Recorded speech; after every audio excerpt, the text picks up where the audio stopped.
I'd like to skip ahead a little bit as I go through. I saw a photograph earlier, so it's got to be here. I'm sorry. Here I'm looking at a photograph in Kuwait in 1992, in January 1992, and there is a mine next to me on the beach here. These were the Stinger missile silos. I was wearing an abaya, although it was too short. They didn't have anyone long enough for me. And in the background here, you can see a double .50 caliber weapon. Me and a friend at the White House. That is the podium where you see the president speak from all the time. Me aboard the USS Eisenhower in the Persian Gulf near Iran over in 1992. I had a horrible feeling that something bad was going to happen because there was fluid dripping from the ceiling in the helicopter, and I thought, but we made it back.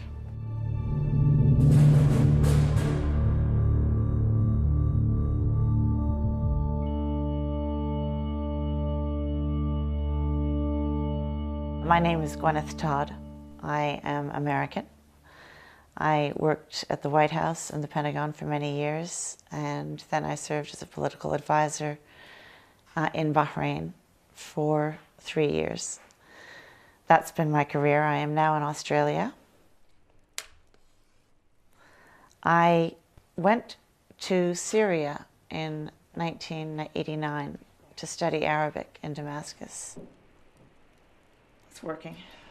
I went to work immediately for the United States Army, and I arrived at my new job 10 days after Saddam had invaded Kuwait. And I spoke Arabic from my training.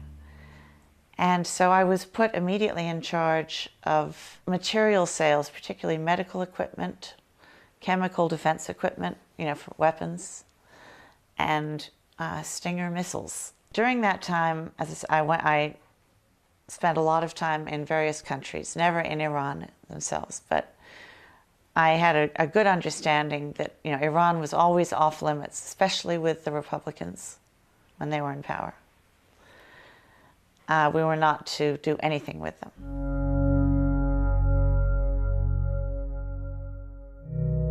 In 1998, I think it was, President Khatami gave an interview to Christiane Amanpour, and in it he said that he was open to discussing things in a respectful way with the United States. Immediately, President Clinton sent a note down to my office, my desk, and said, find ways to improve relations. I want to be able to talk to Iran. Only dialogue and discussion can work this out.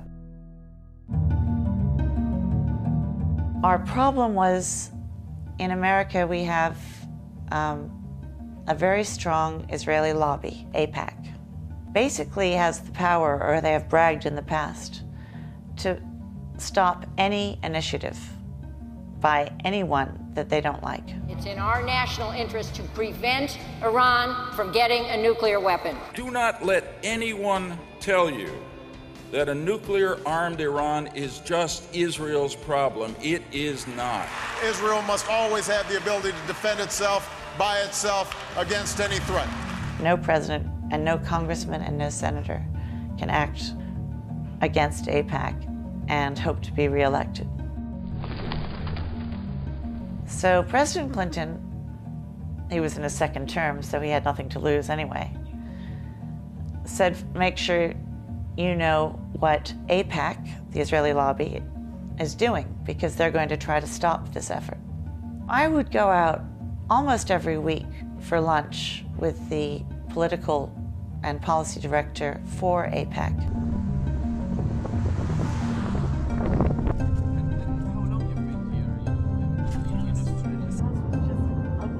he would be trying to get information out of me about what President Clinton was planning. I was trying to get information out of him to find out which senator they were going to be talking to, who would then send us a letter that I would have to answer, screaming that we must not deal with Iran. It was a cat and mouse sort of game. Every time Obama or the administration puts pressure on Netanyahu and Ehud Barak to negotiate with the Palestinians and to come up with a two-state solution, suddenly, all over the press, Iran's nuclear weapon appears. And we're like a dog with a squirrel. If I say, if I call my dog out here right now and she's patting me and I go, squirrel, she'll tear off. Doesn't matter how much she loves me. Because, and that's how we act. Every time Israel says, Iranian nukes, we go, forget the peace process, forget the Palestinians, oh my God. So it's a very, very useful tool.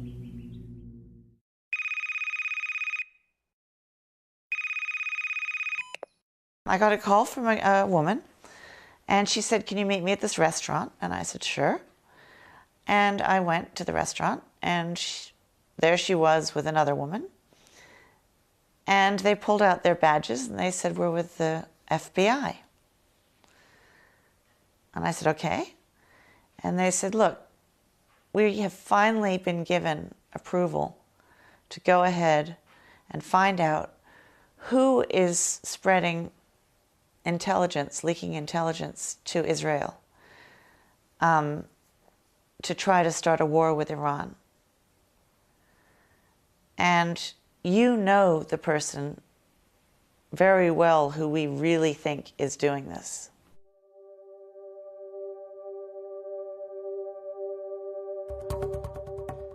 This particular man was in the middle of his 6th divorce. And I went out with him once a week for dinner. And we would discuss everything, his family, but I would try to get him talking about who was passing information and what were they trying to do about Iran.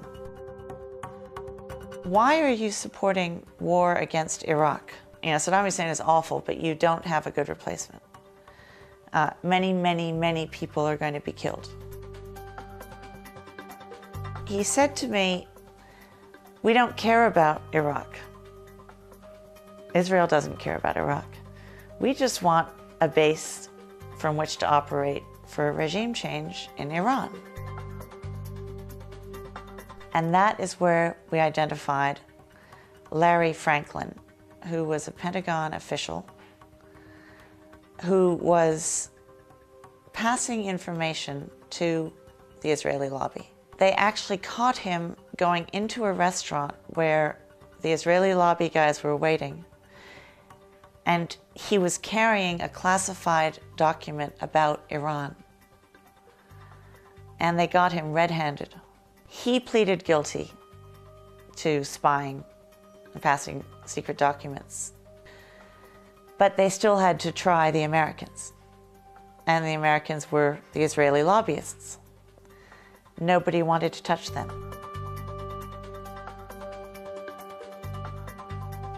So in 2004, I was called by the FBI again. We know these people are spying.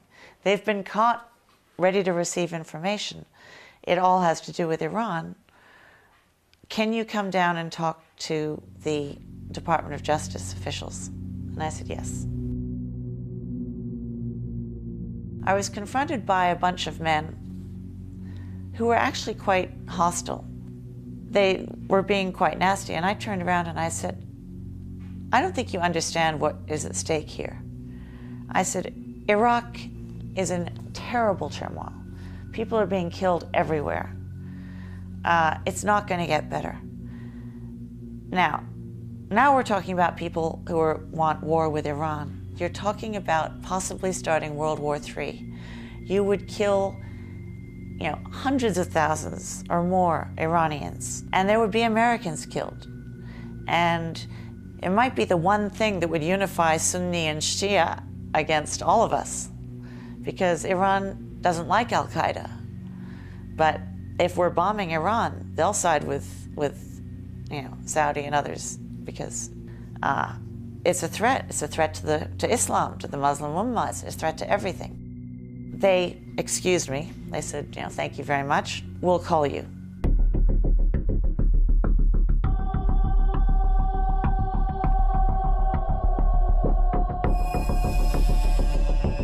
Iraq was going to be the stepping stone for regime change in Iran.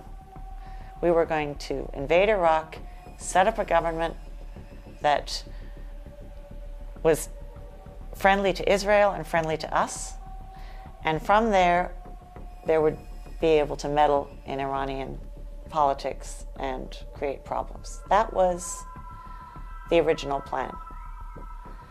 So they had to get everyone into we had to get into Iraq, we had to get rid of Saddam. I was asked to come out to Bahrain, and my job was force protection and political advice. I had no immunity. I was not a diplomat. I was not a government employee. I was a civilian. I made sure that our admirals and our people and our ship captains going out there, I would lecture them and I would explain the truth. Listen, this is a routine game that is played. Don't overreact. And all was fine until 2007. A friend of mine was working there at the Navy base.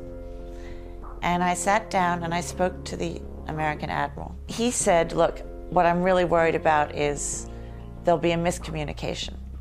Somebody will think that someone's actually going to fire at them, and then we'll start a war. And he said, so I'd like to set up a phone line to the Iranians that we could call and say, look, whatever we're doing is routine. You're going to Washington to propose that? He said, yes. I said, you're going to be shot down. He said, you think? No. Why would they shoot me down? I said, because the people you're talking to want a war with Iran. No. Nobody wants a war with Iran. I said, yes, they do. And these are the same people who dragged us into war in Iraq. They'll do it if they can. And so it all happened as I said it would. The line was never set up.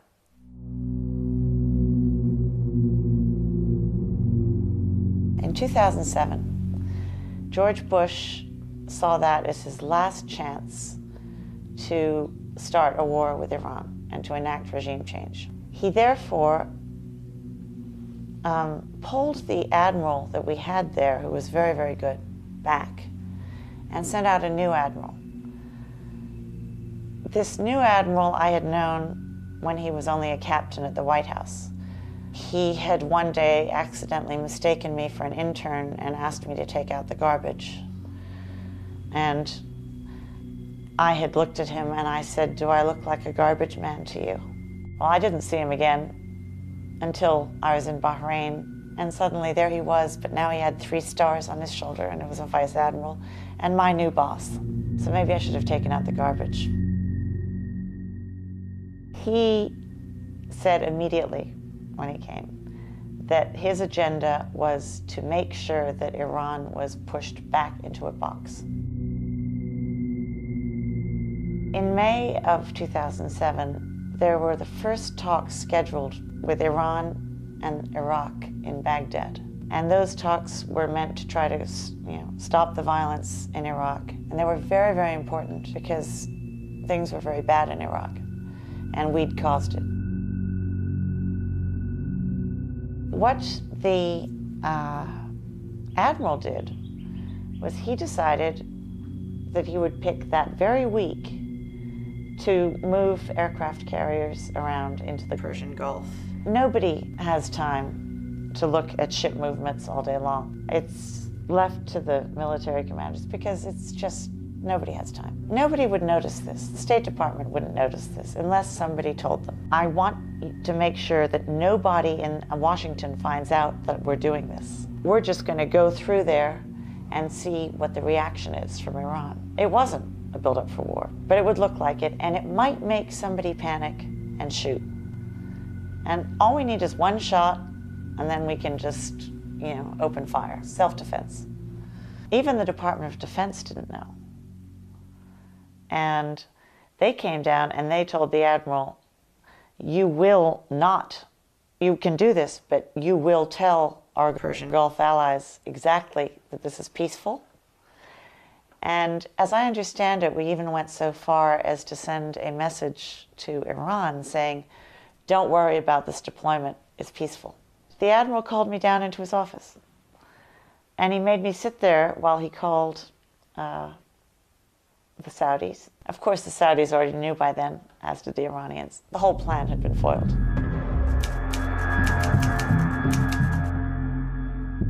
I was sitting in my office at about 2 o'clock in the afternoon, 2:30, and a young lieutenant came in with a piece of paper in a folder. And it basically said that there was a threat sponsored by Iran against American military personnel. Now, this made no sense to me. They wouldn't be taking orders from Iran if Iran were giving them. The Admiral called me down to his office. We discussed it. I said, it doesn't make sense. But if it's true, people could die. Can you help us? You're the only person who knows enough people on this island to find out the truth. You'd have no cover or anything, but you might save lives. And I thought, okay, if it saves lives, yes. I'm an idiot. He fooled me completely, but he knew how I am, and I did it. I didn't meet with the supposed bombers. I met with a man who was a very honorable human rights activist. I said, look, is there a plot? And he said, no, absolutely not. And he said, and if someone even says there's a plot, they're trying to start a fight. Something's wrong here. I said, okay, I'll go back and report that. While we were sitting there, 2 plainclothes policemen came up to us, and they shook his hand and mine, and he went white, and they made a joke about how he'd gained weight and he needed to be able to outrun him. When they left, he explained to me that those were men who had tortured him when he'd been in prison in Bahrain. So he said, something's going on here that's very bad. Now, I said, let's all go my way, you go yours. So I came back to the base that night at 10:30 at night, and I used my badges and they didn't work. I thought, oh God, it's not working, the machine. So I called the duty officer, and he knew me, and he said, come on. So I went in, I typed up the whole report, everything saying, Iran is not planning this. There is nothing going on like this. In fact, whoever reported this is probably up to no good. You need to find out. And I put it on the desk of the head of intelligence, and I went home. He came in after midnight. He typed it up, and he filed it, and he sent it back to Washington without asking the Admiral, because the Admiral was unavailable. The next morning at 7 o'clock, I came into the office. It was a Friday, so it wasn't a work day, but I was greeted at the door by the head of intelligence. He said, get off the base. Something's wrong. He said, I filed your report. It was one of the best reports I've seen. It's gone back to Washington, but the Admiral is furious, and so is his security officer. And I called Commander Chow. I said, what's going on? She said, we have suspended your top secret special access intelligence clearance. I said, why? And she said, that's classified. Now, I said, well, I'd like an explanation. She said, come to the base. And I said, no, you come to me. She said, no. So I was completely confused at this point. I called my friend who was at the base, and I said, I need you to go find out what's going on. He went, and he went to speak to the Chief of Staff, and he found a letter, which I have, dated December 13th, 2007. It is prepared by Commander Chow. It suspends my top secret special access clearance. It tells me my badges have been deactivated. And it says that all my colleagues have been notified. They sent the Bahraini police to that village, and they were waiting for me to drive in there. And I was going to be either arrested or killed. If I were arrested, they would pull out this letter and they would say she was actually a spy for Iran. We had just informed her that we were suspending her clearance, and she was going out to plan a terrorist attack with Iranian-backed people. That would justify a war.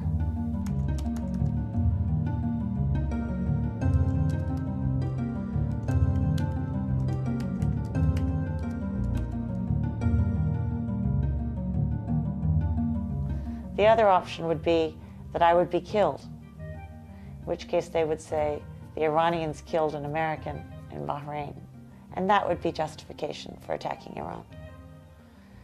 Those are the only two options I can think of. They tried to hide the letter. They did not let me have it, but my friend had seen it.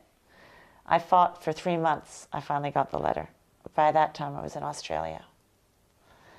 But in the interim, I got a lot of support from all my colleagues, but nobody would, the lawyers, no one would talk to me about anything. They wouldn't give me any answers.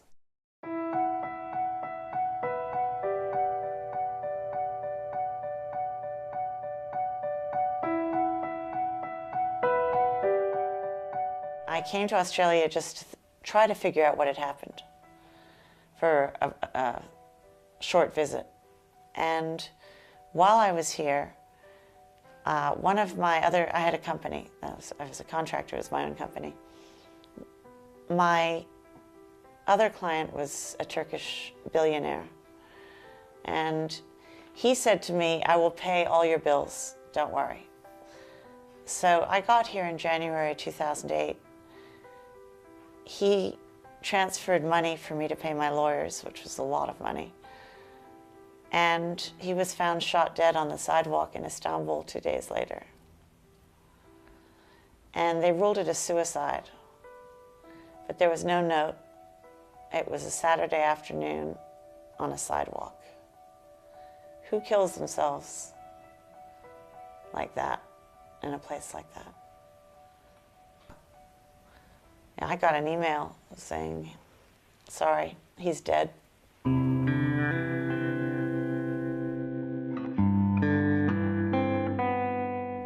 Yeah, these people don't mess around. They wanted war, and they want war now. It'll be you and me who will die, and our families, and babies, if there is a war like this.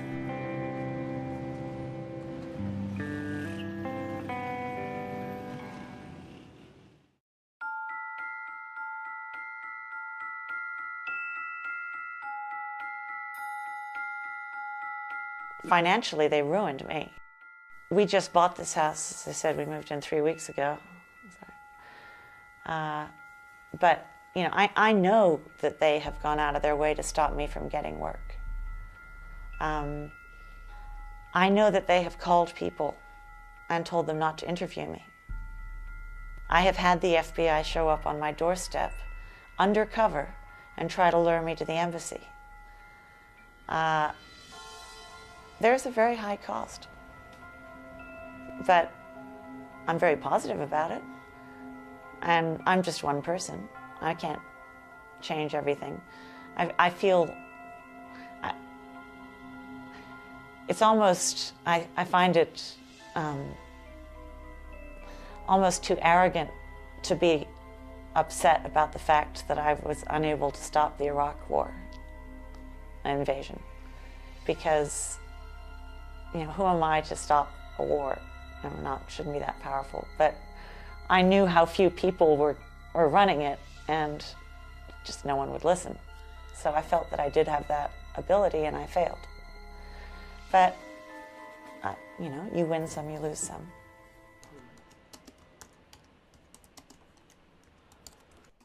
free press is really hard for the people who carry out these conspiracies. Because when they see that actually, you know, in the media, that we're all normal people. I respect, you know, the Jewish faith, and I respect the Buddhist faith and the Hindu faith. People are people. It's what they do. It's not how you label them. And there are no organizations that can fix this. Only people can fix it. And if you come out with too much in the media that is against the agenda of these people, you find your satellite connection cut off.